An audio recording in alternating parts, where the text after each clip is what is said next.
الحمد لله وكفى وسلام على عباده الذين اصطفى أما بعد فأعوذ بالله من الشيطان الرجيم بسم الله الرحمن الرحيم وله الكبرياء في السماوات والأرض وهو العزيز الحكيم وقال النبي صلى الله عليه وسلم لا يدخل الجنة من كان في قلبه مثقال ذرة من الكبر أو كما قال النبي صلى الله عليه وسلم۔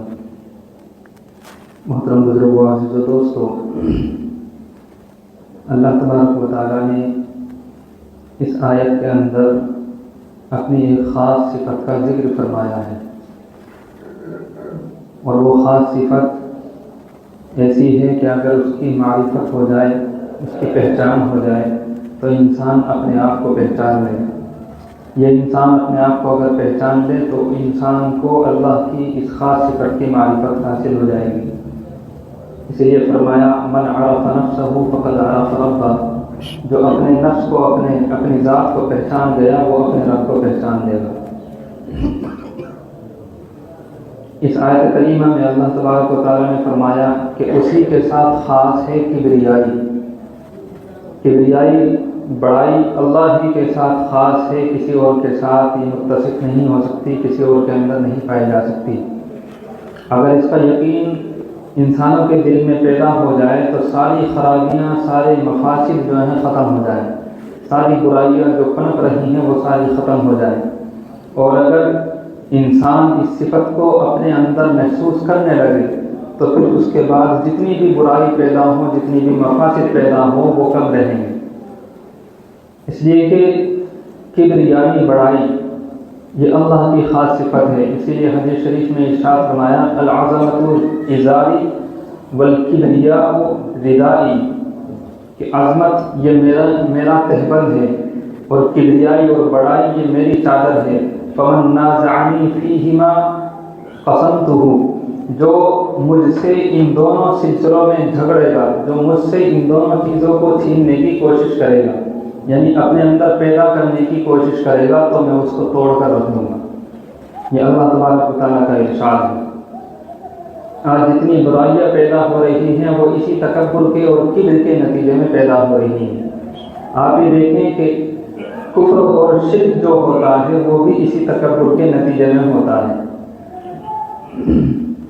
مشرکین عرب جو اسلام قبول نہیں کرتے تھے، ایمان میں داخل نہیں ہوتے تھے، حضرت بلال رضی اللہ تعالیٰ عنہ کو ان جیسے صحابی کو دیکھ کر کہتے تھے کہ ہم ان جیسے غریبوں کے ساتھ شامل ہو جائیں، ان جیسے لوگوں کا دین ہم اپنے دل میں اتار لیں، ایسا نہیں ہو سکتا۔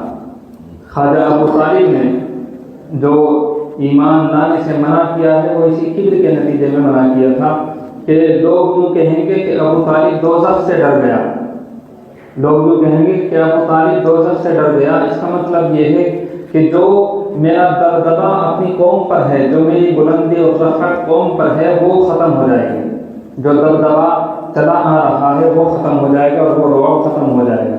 اس کے نتیجے میں آدمی کفر پر قائم رہتا ہے۔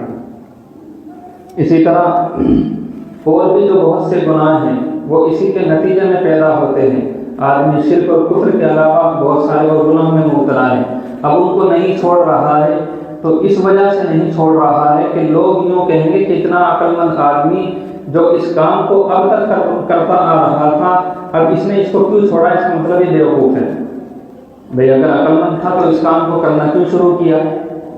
تو اس کام کو، اس گناہ کو اگر اس نے چھوڑا ہے تو اس کا مطلب یہ بیوقوف ہے۔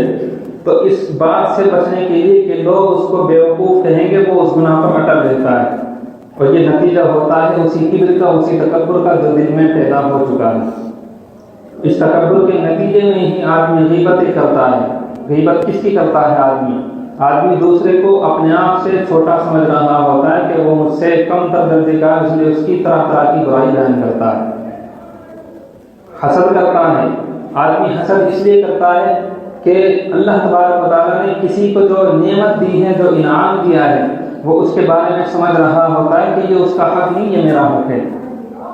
اللہ نے کسی کو نعمت دی ہے، کسی کو صحت دی ہے، تندرستی دی ہے، کسی کو مال و دولت دی ہے، کسی کو علم دیا ہے، کسی کو طرح طرح کے انعام ہو سکتے ہیں، کسی کو اچھا گھر دیا، کاروبار دیا، اب دوسرا آدمی اس سے خواہ جل رہا ہے، اور وہ جلنا تکبر کی وجہ سے ہوتا ہے کہ آدمی یہ سمجھ رہا ہے کہ اللہ نے جو اس کو دیا ہے وہ اس کا اہل نہیں تھا بلکہ میں اہل تھا، تو وہ اللہ کی تقسیم پر اعتراض کر رہا ہوتا ہے۔ اسی تکبر کے نتیجے میں یہ تکبر دل کی جو بیماریاں ہیں اس میں ام الامراض اس کو کہا جاتا ہے کہ ساری بیماریوں کے جڑ جو ہے یہی تکبر ہوتا ہے۔ آدمی اس تکبر کے نتیجے میں حق بات کو قبول نہیں کرتا، اور تکبر بھی کسے کہتے ہیں؟ تکبر اسی کو کہا جاتا ہے کہ آدمی حق بات کو دھکیل دے، ٹال دے، منع کر دے۔ حق بات تو یہ ہے کہ اللہ تبارک و تعالیٰ نے جو نعمتیں دی ہیں یہ تمہارا کوئی کمال نہیں، یہ اللہ تبارک و تعالیٰ کا کمال ہے۔ اب جو متکبر آدمی ہوتا ہے وہ اس بات کو ہٹانے کی کوشش کرتا ہے کہ یہ اللہ تبارک و تعالیٰ کا نام اس میں نہ لیا جائے بلکہ میرا نام آئے، کہ میں نے اپنے علم سے، میں نے اپنی محنت سے، میں نے اپنے تجربے سے اس کو کمایا ہے۔ قارون کو جب حضرت موسیٰ علیہ السلام نے نصیحت کی تھی تو اس نے بھی تو یہی کہا تھا اوتیتہ علی علم عندی، کہ یہ جو مجھے ملا ہے، جو خزانہ مجھے ملا ہے، یہ تو میرے تجربے کی بدولت ہے، مجھے اللہ نے جو تجربہ دیا ہے اس تجربے کی بدولت میں نے یہ جو ہے مال حاصل کیا ہے۔ تو وہ تکبر کے نتیجے میں ہی آدمی کے اندر یہ خیال پیدا ہوتا چلا جاتا ہے۔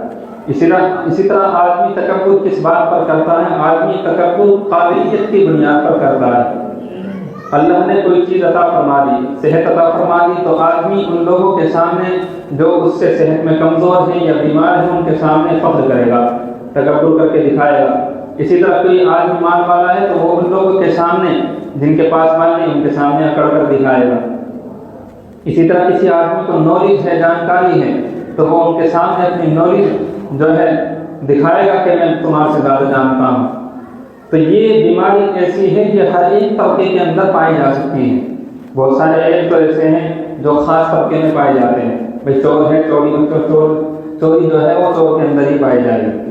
تو اس طرح لیکن یہ تکبر ایسا ہے کہ پڑھے لکھے ہوں یا ان پڑھ ہو، جاہل ہو، عالم ہو، عوام ہو، کوئی بھی ہو، اس سب کے اندر تکبر پیدا ہو سکتا ہے۔ جاننے والے کے اندر بھی تکبر پیدا ہو سکتا ہے اور ان پڑھ کے اندر بھی تکبر پیدا ہو سکتا ہے۔ دیندار کے اندر بھی تکبر ہو سکتا ہے اور دنیا دار کے اندر بھی تکبر ہو سکتا ہے۔ دیندار کا تکبر یہ ہوتا ہے کہ میں نمازیں پڑھ رہا ہوں، میں ان لوگوں سے اچھا ہوں جو نماز نہیں پڑھ رہے ہیں، حالانکہ اس نماز پڑھنے کے نتیجے میں، اس عبادت کے نتیجے میں، یہ دین کا کوئی بھی کام کرنے کے نتیجے میں جو اس کی ترقی ہو رہی تھی، اس تکبر کے نتیجے میں اور دوسروں کو حقیر سمجھنے کے نتیجے میں وہ اس سے بھی نیچے درجے میں چلا گیا ہے اور اتنے تنزل میں آ گیا ہے کہ دنیا دار بھی اتنی گہرائی اور اتنے زبان میں نہیں تھے۔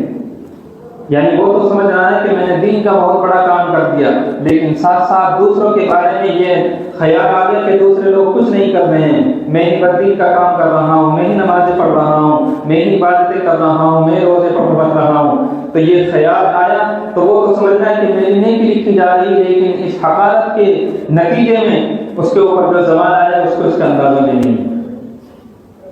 اور دیندار آدمی کا جو تکبر ہوتا ہے وہ بہت ہی ہلاکت آمیز ہوتا ہے، تباہ کن ہوتا ہے، وہ آدمی کو تباہ و برباد کر دیتا ہے۔ دیندار آدمی کے اندر جو تکبر آتا ہے وہ آدمی کو تباہ و برباد کر کے ڈال دیتا ہے۔ آدمی اس خیال میں رہتا ہے کہ میں دوسروں سے اچھا ہوں، لیکن اللہ کی نظر میں وہ سب سے بدتر ہو جاتا ہے۔ اسی لیے ہر آدمی کو اپنے بارے میں غور کرنا چاہیے کہ ہمارے دل میں تکبر تو نہیں ہے۔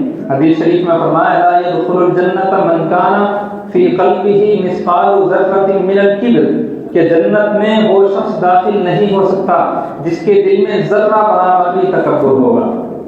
اور اس حدیث کو دوسری حدیث کے ساتھ اگر ملائے تو آپ کے سامنے نتیجہ بالکل صاف اور واضح ہو جائے گا۔ دوسری حدیث شریف میں فرمایا اخرجوا من النار من کان فی قلبہ مثقال ذرۃ من الایمان، کہ جہنم سے ان سب لوگوں کو نکال کر لے آؤ جن کے دل میں ذرہ برابر بھی ایمان ہے۔ اب کیا بات سمجھ میں آئی کہ جس کے دل میں ذرہ برابر بھی ایمان ہوگا وہ جہنم میں نہیں رہ سکتا، اور جس کے دل میں ذرہ برابر بھی تکبر ہوگا وہ جنت میں نہیں رہ سکتا۔ اس کا مطلب یہ ہے کہ جس کے دل میں تکبر ہے، رائی کے دانے کے برابر بھی تکبر ہے، تو اس کے دل میں ایمان ہی نہیں ہے، کیونکہ حکم کیا لگایا گیا کہ جنت میں نہیں داخل ہو سکتا۔ اگر ایمان ذرہ برابر بھی ہوتا تو اس کو جہنم میں رہنے کی اجازت نہیں تھی، جہنم سے اس کو نکالا جاتا۔ تو اس کا مطلب ہے کہ ذرہ برابر جو ایمان تھا وہ بھی اس کے دل سے رخصت ہو چکا ہے۔ یہ تکبر اتنی خطرناک چیز ہے۔ جب تکبر آتا ہے تو آدمی اس کی مثال یہی دی ہے کہ جو تکبر کرنے والا ہوتا ہے وہ اپنے آپ کو یہ سمجھتا ہے کہ میں پہاڑ پر کھڑا ہوں، سب سے اونچا ہوں، لیکن اس کو یہ خیال نہیں ہوتا جو نیچے کھڑے ہو کر اس کو دیکھ رہے ہیں وہ ان کی نظر میں بھی تو یہ چھوٹا سا نظر آ رہا ہے، ان کی نظر میں بھی تو بہت چھوٹا سا اور حقیر سا نظر آ رہا ہے، تو دوسروں کو یہ سمجھنا ہے کہ وہ چھوٹے ہیں، لیکن دوسرے لوگوں کی نظر میں بھی یہی چھوٹا ہوتا ہے۔ تو آدمی اپنے خیال میں سمجھ رہا ہوتا ہے کہ میں بڑا ہوں، لیکن چاہے لوگ اس کے سامنے تعریف کر دیں، لیکن جب وہ پیٹھ پھیر کر چلا جاتا ہے، ان کے سامنے موجود نہیں ہوتا، تو وہی لوگ اس کی برائی کر رہے ہوتے ہیں کہ بڑا بنا دیتا ہے، کچھ نہیں بات۔ اور تکبر سے اللہ تعالیٰ اتنے ناراض کیوں ہوتے ہیں؟ اس لیے کہ سب کچھ اللہ تبارک و تعالیٰ نے دیا ہے۔ اس کی مثال ایسے ہی ہے، کوئی آدمی غریب ہو، فقیر ہو، پھٹے پرانے کپڑوں میں چل رہا ہو، پھر رہا ہو، زندگی گزار رہا ہو، کسی سیٹ کے مکان پر چلا گیا، اس سیٹ کو جوش آیا، اس نے اس کے اوپر انعام و اکرام کیا، ساری نعمتیں دے دی، اس کو کپڑے بھی دی، سواری بھی دی، لباس بھی دیا، جوتے سب کچھ دے دیا، اب وہ پہن کے آیا، اس کے گھر کے سامنے آ کر اکڑتا ہے اور پھر دندنا کر دیا کہ میں تو بہت بڑا سیٹ ہوں، تو اس سیٹ کو غصہ آئے گا نہیں آئے گا کہ بھائی کل تک تو جو فقیر تھا میں سے مارنے آ کرتا تھا، آج مجھے جو شیخی بھگا رہا میرے سامنے آ کر چل رہا ہے، تو ظاہر سی بات ہے وہ اس کو پکڑ کر اس کے سارے کپڑے چھین لے گا، جو بھی اسے دیا تھا سب کچھ چھین لے گا۔ یہ سب جانتے ہیں کہ اللہ تبارک و تعالیٰ ایک منٹ میں دے سکتا ہے تو ایک منٹ میں لے بھی سکتا ہے۔ اللہ تعالیٰ کو کوئی بھی نعمت لینے کے لیے وقت نہیں لگا کرتا، اللہ تعالیٰ کا اگر حکم ہوتا ہے ساری نعمتیں منٹوں میں ختم ہو جایا کرتی۔ تو جب یہ اتنا بڑا گناہ ہے کہ اس کے نتیجے میں کفر پیدا ہوتا ہے، تکبر کے نتیجے میں ہی آدمی مشرک بنتا ہے، اور تکبر کے نتیجے میں ہی آدمی رسموں میں مبتلا ہوتا ہے۔ آج جو شادی بیاہوں میں رسمیں ہو رہی ہیں وہ اسی تکبر کے نتیجے میں ہو رہی ہیں۔ آدمی کے پاس موقع ہو یا نہ ہو، آدمی کا حساب ہو یا نہ ہو، لیکن وہ زبردستی ہنگا لگا کر دوستوں سے قرضہ لے کر شادی میں دکھا رہا ہے۔ کیوں دکھا رہا ہے؟ تاکہ نام ہو جائے، تاکہ اس کی شہرت ہو جائے، اور اگر یہ مقصد حاصل ہو جائے تو بہت خوش ہو رہا ہے، یعنی تکبر بھی کر رہا ہے اور خوش بھی ہو رہا ہے، لوگوں سے کہتا بھی چل رہا ہے اور لوگوں سے تذکرہ سن کر اس کا دل خوش ہو رہا ہے۔ آج کل بہت ساری عورتیں کل کہتی ہیں کہ یہ باتیں تو ہم نے پہلے سنی نہیں، یہ نئے مولوی آ رہے ہیں تو آج نئے مسئلہ بتلا رہے ہیں، ہم نے تو پہلے کبھی نہیں سنا۔ اصل میں بات یہ ہے کہ نصیحت چاہے چھوٹی ہو یا بڑی ہو اس وقت تک آدمی قبول نہیں کر سکتا جب تک کہ اس کی توجہ نہ ہو۔ جب تک توجہ نہیں ہوگی تو آدمی کسی بھی نصیحت کو قبول نہیں کر سکتا۔ تو یہ باتیں جو رسمیں ہیں، جو برائیاں ہیں، ان سے علماء اور مولانا لوگ پہلے سے ہی منع کرتے آئے ہیں، اور اگر وہ منع نہ کرتے تو آج جو ہم لوگ آپ کے سامنے بیٹھ کر بیان کر رہے ہیں یہ انہی کی تو کتاب سے بتلا رہے ہیں جو انہوں نے منع لکھا ہے۔ تو اگر وہ منع نہ کرتے تو ان کی کتابوں میں لکھا نہ ہوگا، تو وہ پہلے سے منع کرتے آئے ہیں۔ بات یہ کہ ہماری توجہ ہی نہیں گئی ہے کہ وہ لوگ منع کر رہے ہیں۔ اب اس کا نتیجہ ہے کہ آج کل کی عورتیں جو کہہ دیتی ہیں کہ ہم نے تو پہلی بار سنا ہے، پہلے نہیں سنا، یہ تو نئے مولی مسئلہ بتلا رہے ہیں۔ اور ایک اور دلیل دی جاتی ہے جب رسمیں ہو رہی ہوتی ہیں کہ ان کے کرنے میں کیا برائی ہے۔ جہیز کی رسمیں ہیں، ایسے ہی ولیمہ جو آج رواج کے مطابق ہوتا ہے، عقیق کے رواج کے مطابق ہوتا ہے، اس میں کہہ دیتے کیا حرج ہے، یہ ہم نے ایسا کر دیا ہے جیسے لا تقربوا الصلاۃ کا ہم نے برابر کیا ہے۔ قرآن کی ایک آیت ہے لا تقربوا الصلاۃ کہ نماز کے قریب بھی مت جاؤ، نماز کے قریب نہ جاؤ، لیکن آگے کو چھوڑ دیا ہے، کیا لکھا ہوا ہے وَأَنْتُمْ سُكَارَىٰ، جب نشے کی حالت میں ہو تو نماز کے قریب بھی مت جاؤ۔ تو ہم نے آدھے حصے کو لے لیا کہ نماز کے قریب نہیں جانا، اللہ نے فرمایا ہے، آگے کیا فرمایا وہ چھوڑ دیا کہ نشے کی حالت میں نہیں جانا، اس کو ہم نے چھوڑ دیا۔ تو اسی طرح ہم نے یہ تو لے لیا کہ بھائی ولیمہ کرنا سنت ہے، ولیمہ مسنون ہے، عقیقہ مسنون ہے، لیکن کس طریقے سے مسنون ہے اس کو ہم نے چھوڑ دیا۔ اب اس کو اٹھائے دیتے ہیں کہ ولیمہ تو سنت ہے، سنت کرنا چاہیے، لیکن آگے کیا طریقہ جو اللہ کے نبی نے بتلایا ہے کہ ولیمہ کس طرح کیا جائے گا وہ ہم نے چھوڑ دیا، اس کی کیفیت کیا ہے جو نبی نے بتلایا اس کو ہم نے ترک کر دیا ہے۔ اور ولیمہ رسول اللہ صلی اللہ علیہ وسلم نے کیسے کیا ہے؟ ایک سفر میں حضرت صفیہ رضی اللہ عنہا سے نکاح ہوا، صبح کو رسول اللہ صلی اللہ علیہ وسلم نے حکم دیا کہ تمہارے پاس جو کچھ ہے سب لے کے آ جاؤ۔ اب کوئی کھجور لے کے آ رہا ہے، کوئی پانی لے کے آ رہا ہے، کوئی ستو لے کے آ رہا ہے، کوئی سوکھی روٹی لے کے آ رہا ہے، کہا دسترخوان لگاؤ اور اپنا سامان اس پر رکھ دو اور کھانا شروع کر دو، یہ ولیمہ ہو گیا۔ اور ایک ولیمے کے بارے میں فرمایا ولیمہ اچھا بھی ہوتا ہے برا بھی ہوتا ہے، اس لیے حدیث شریف میں شر الطعام طعام الولیمہ یدعى الاغنیاء ویترک الفقراء، کہ سب سے بدترین کھانا اس ولیمے کا کھانا ہے کہ جس میں مالداروں کو بلایا گیا ہو اور فقیروں کو چھوڑ دیا گیا ہو۔ تو اس کا مطلب یہ ہے کہ ولیمہ برا بھی ہوتا ہے، کبھی تو رسول اللہ صلی اللہ علیہ وسلم نے فرمایا ہے۔ تو جب جو چیز بری ہوگی اس سے تو منع کیا جائے گا، جو چیز بری ہوگی اس سے منع کیا جائے گا یا نہیں کیا جائے گا؟ منع تو کیا جائے گا۔ اب اس میں ایک دلیل دینے کی کیا ضرورت ہے ہمیں کہ ہم نے پہلے نہیں سنا ہو، یہ تو جو ہے سنت ہے، بھئی اس طریقے سے تو کرو جس طریقے سے بتلایا گیا ہے۔ آج ہمارا کیا حال ہے، غریبوں کا ہمارا کیا حال ہے، دعوتوں کا ہمارا کیا حال ہے کہ کوئی غریب آدمی، بھوکا آدمی اگر ہم سے کھانا آ کر مانگ لیتا ہے تو ہم یہ کہہ کر ٹال دیتے ہیں کہ بھئی ان لوگوں کو تو کھانے دو جن کے لیے بنایا گیا ہے، یعنی جن مالداروں کو ہم نے بلایا ہے ان کو تو پہلے کھانے دو، اس کے بعد میں اگر بچتا ہے تو ہمیں مل جائے گا، نہیں تو کوئی بات نہیں۔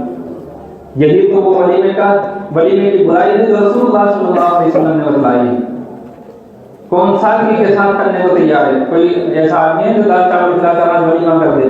کیوں؟ اس لیے کہ عزت میں فرق آ جائے گا، جو ہماری بڑائی دلوں پر بیٹھی ہوئی ہے، جو ہمارا دبدبہ لوگوں پر بیٹھا ہوا ہے وہ ختم ہو جائے گا۔ پہلے کے لوگ بیٹھے ہوئے ہیں، بزرگ لوگ جو بیٹھے ہیں ان کو پتا ہے کہ دال چاول سے شاہی ولیمہ مانا جاتا تھا۔ آج دال چاول کھلانے کو لوگ مایوس سمجھتے ہیں۔ یہ کیوں نہیں ہو رہا ہے؟ اس لیے کہ ہمارے دل میں تکبر پیدا ہو گیا ہے اس کبر کے نتیجے میں، تاکہ ہماری جو عزت ہے وہ ختم ہو جائے گی۔ یہ خامخواہ کی بات ہے، سنت سے کسی کی عزت نہیں جایا کرتی، سنت سے عزتیں بڑھا کرتی ہیں۔ تو یہ تکبر کا نتیجہ ہے جس کے نتیجے میں آج ہمارے درمیان یہ برائیاں پھیلتی جا رہی ہیں۔ اسی طرح جہیز کا معاملہ ہے، آدمی جہیز دینا چاہے خوب دے، آدمی یہ کہتا ہے کہ جہیز سے منع کر رہے ہیں۔ بھئی اگر کوئی آدمی نماز پڑھ رہا ہے، نماز کتنی اچھی چیز ہے، نماز بہت اچھا فعل ہے، فرض نماز چاہے نفل ہو، سنت ہو، مستحب ہو۔ اب اگر کوئی آدمی اس شرط سے ہٹ کر نماز کو ادا کر رہا ہے جو بتلائی گئی ہے، کوئی آدمی قبلے سے ہٹ کر نماز پڑھنے لگے تو اس کو روکا جائے گا یا نہیں روکا جائے گا؟ روکا جائے گا۔ اب اگر کوئی اس کو روک رہا ہے تو اس کا مطلب یہ نہیں، وہ یہ نہیں کہہ سکتا کہ بھئی نماز سے روک رہا ہے۔ بھئی نماز کو درست کرنے کے لیے تمہیں منع کیا جا رہا ہے تاکہ تمہاری نماز صحیح ہو جائے۔ تو جہیز سے منع نہیں کیا جا رہا ہے، جہیز کی نمائش سے دکھلانے سے منع کیا جا رہا ہے۔ جو فخر اور ریا کے لیے تم جہیز دکھا رہے ہو اس سے منع کیا جا رہا ہے۔ آپ بند صندوق میں اپنی بیٹی کو جو دینا چاہیں دے سکتے ہیں، اس میں کیا حرج کی بات ہے؟ اور اگر آپ یہ کہتے ہیں کہ ہم محبت میں دے دیں تو کیا آج ہی محبت جاگی ہے؟ اس سے پہلے آپ کی دشمنی تھی اپنی بیٹی سے؟ اگر آج ہی محبت جاگی ہے تو اس سے پہلے کون سی عداوت تھی، کون سی دشمنی تھی کہ اپنی بیٹی کو ہر کھانا، ہر لباس، ہر چیز تم چھپ چھپا کر کھلا رہے تھے، پلا رہے تھے، پہنا رہے تھے؟ آج ایسی کون سی محبت جاگ گئی ہے کہ لوگوں کو تم دکھاتے تھے، برادری میں تم اعلان کرتے تھے کہ آج سامان کو دیکھ لو؟ بلکہ جہیز میں ایسی چیزیں بھی دی جاتی ہیں جو کبھی بھی کسی کے استعمال میں نہیں آتی، ہوتی ہیں نہیں ہوتی ہیں، ایسی چیزیں بھی ہوتی ہیں جو کبھی استعمال میں نہیں ہوتی، صرف لوگوں کو دکھانے کے لیے کہ نہیں ہاں یہ بھی دیا ہے۔ تو اس کا کیا مطلب ہے کہ جہیز آدمی دکھانے کے لیے دے رہا ہے، اور یہی دکھاوا، یہی تکبر کو اس سے تو منع کیا جا رہا ہے، جہیز سے منع نہیں کیا جا رہا۔ آدمی چھپا کر دے بہت اچھی بات ہے، بند صندوق میں دے بہت اچھی بات ہے، لیکن دکھانے کا کیا مطلب ہے؟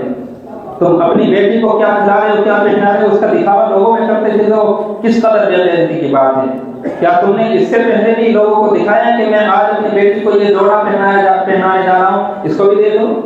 لیکن وہاں پر ایک جوڑا کو کھول کھول کر دکھایا جا رہا ہے۔ تو یہ رسمیں ہمیں اپنے اس فعل سے روک اس لیے نہیں رہی کہ ہمارے دل میں تکبر پیدا ہو گیا ہے، ہم برادری کے خوف سے اس کو چھوڑنے کے لیے تیار نہیں۔ آدمی گناہ کو اس لیے نہیں چھوڑتا کہ اس کے دل میں تکبر آ گیا ہے، لوگ اس کو تانے دیں گے کہ یہ اب تک کیوں کرتا آ رہا تھا جو اس نے چھوڑ دیا۔ تو اس لیے ہمیں اپنے اندر جائزہ لینا چاہیے کہ ہمارے اندر یہ گناہ تو نہیں آ گیا، ہمارے اندر یہ برائی تو نہیں آ گئی۔ اللہ تعالی ہم سب کو اس برائی سے بچنے کی توفیق عطا فرمائے۔ الحمدللہ جن کی